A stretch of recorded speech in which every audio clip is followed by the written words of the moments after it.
What is the deep state? Since the moment Donald Trump was elected President of the United States, he's been met with a resistance. I'd like to talk today not about the hashtag resistance, that is the average Americans who may oppose the Trump presidency, but instead the people working within the government to undermine its leader. So I asked a friend of mine to share the content of the memo with a reporter. This is a regrettable characteristic of President Trump, where he will attack people who whom he considers a threat. I just find that outrageous, and it's something that I think that Mr. Trump should be ashamed of, but it doesn't seem as though anything he does, he feels any shame whatsoever. Who are these people? Don't they work for the president?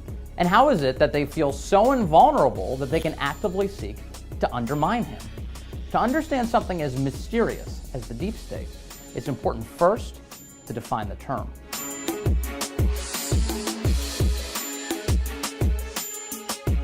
These are career individuals who essentially have learned how to use the tools of state for their own personal political objectives. It is not fair to this president in terms of the leaks. Whether you like President Trump or not, no president can do business if their phone calls are going to be leaked to the Washington Post. So I hope Jeff Sessions can do something about the leaking, because it's really hurting the president.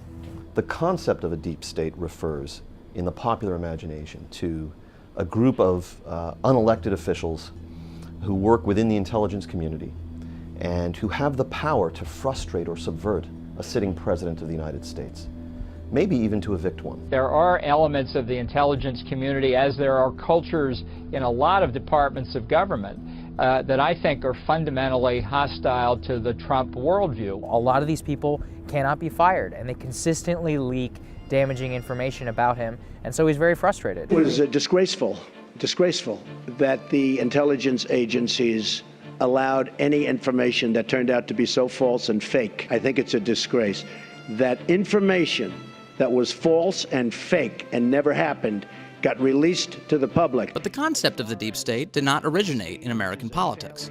Sagar Enjeti is the White House correspondent for the Daily Caller. The phrase deep state is actually one that we came up with to describe what goes on in places like Egypt and Turkey. So, you have entrenched bureaucracies that are within Turkey. They overthrew their democratically elected governments multiple times. So the same thing happened in Egypt. You had President Mubarak, who had been there for almost 50 years in power, and you had bureaucrats who amassed total power in certain areas where nobody could really overrule them. Meanwhile, in the United States, the deep state has a well-documented history of spying on the sitting American president. James Rosen is an award-winning investigative reporter who has written books on both Watergate and the Bush-Cheney era. Those elements of a deep state which cohere in the popular imagination were very much on display in the Nixon presidency.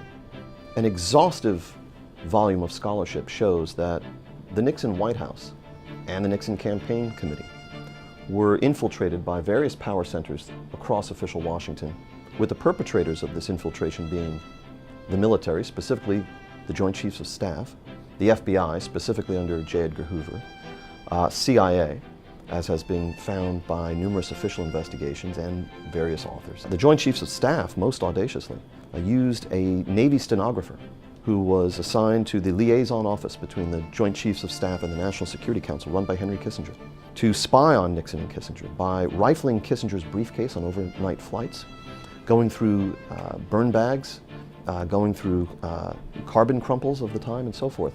And through this means, this Navy stenographer delivered covertly 5,000 classified documents from the Nixon-Kissinger NSC to the hands of the Joint Chiefs of Staff across 13 months in wartime. It's called the Maurer-Radford Affair. And the Maurer-Radford Affair is one of the most serious constitutional crises of the Cold War.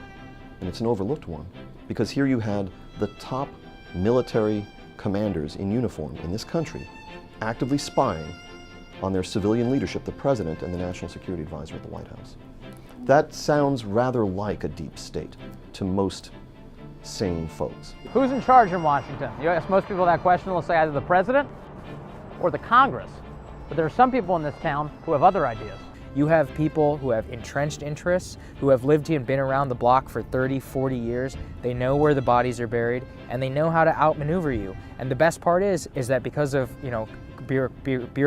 lack of bureaucratic reform, you can't fire them. This is a Fox News alert. Special counsel Robert Mueller's investigation may be wrapping up. That's according to White House attorney Ty Cobb.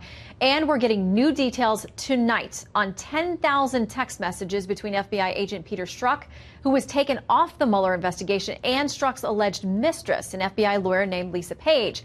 Kristen Fisher is here following the late-breaking developments as we got these tonight, pouring through and finding out exactly what these two were talking about. Last March, so right in the middle of the campaign, Page said, "God, Trump is a loathsome human." Strzok replied, "Yet he may win." He then said, "Would he be a worse president than Cruz?" Page replied, "Trump? Yes, I think so." To which Strzok said, "I'm not sure. OMG, he's an idiot." Now, later that same day, Strzok said, "God, Hillary should win 100 million to 0.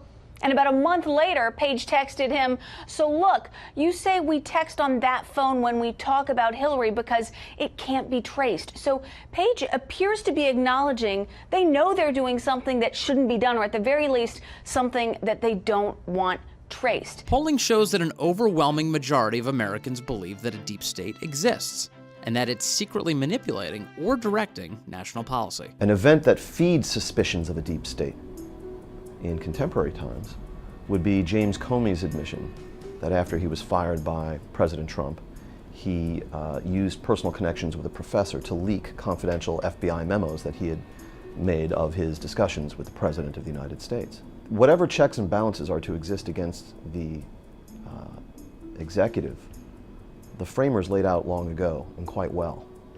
And it probably shouldn't fall to unelected members of the intelligence community whose names we might never know, or if we knew, recognize, to exercise that authority or arrogate that authority unto themselves. Tony Shaffer has decades of experience working with the intelligence community in the United States government. He's a former intelligence analyst and a retired U.S. Army lieutenant colonel. The problem is this, is that I think there is elements of the government, there are elements of the government who are willing to bend the political will of the American people in ways that the American people don't necessarily understand. That's what's frightening. There are, again, capabilities that I'm aware of that would truly frighten the American people. That's why it's so important, so vitally important. You have people who have an ethical understanding of what needs to be done or not done relating to their oath of office. If you lack that core, if you lack that devotion and commitment to the American people, you have great potential for abuse, and that's what I think we all have to need to be focused on. Does the NSA collect any type of data at all on millions or hundreds of millions of Americans? No, sir. It does not. Not wittingly. It's collecting the phone records of every single customer of Verizon Business and finding out every single call that they've made internationally and locally. So it's indiscriminate and it's sweeping. It's a government program designed to collect information about all Americans, not just people where they believe there's reason to think they've done anything wrong. All of the elements of that entity that looked a lot like a deep state during Nixon's time are still present, and their potency perhaps only enhanced by the rise of big data. There's individuals in the deep state who will completely outright lie to create a certain perception for a specific gain. You've been a member of the media for a long time. For you to run with single source reporting on any issue, it has to come from someone very senior who you have every confidence is telling you the truth. Otherwise, you need to have 2 or 3 sources. The only way a member of the press would be confident in a single source is if they were unimpeachable. Precisely. And that's how scary this is. You have unimpeachable sources, always who are above reproach, going out and putting things to the media for purposes of disruption and deceit. That's how the deep state has been able to do the disruption it has. Never have I seen in my 30 years here doing this sort of thing such a willingness of the media to completely lay down and take single source reporting from very senior, unimpeachable sources so willingly and be so wrong consistently. In a world full of threats, Americans need an intelligence community. But in an industry defined by secrecy, how do we hold that community accountable? whose interests do they have at heart? Not even the President of the United States knows the answer to that question, but we suspect he will soon enough. For the Daily Caller, I'm Ms. Colin Ayers. For a lot more great journalism from the Daily Caller, make sure to subscribe to our YouTube page. That can be accomplished by clicking right here. Did you click it yet? Now's your chance. Video's almost done. All you gotta do is click.